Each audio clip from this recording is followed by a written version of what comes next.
خیلی دوست داشتم جای شما بودم. کاش من و بهرامم حالمون مثل شما خوب.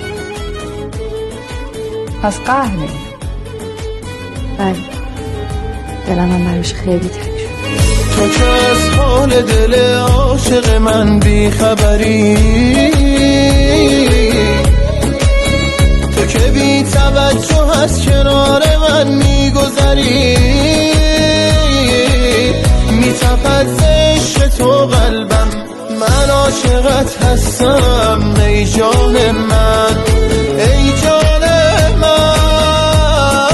من در باران به تو دل دادم، برق چشمانت مانده در یادم، مثل ماهی در دل تاریکی دنیا، ای رویای همه شبهایم.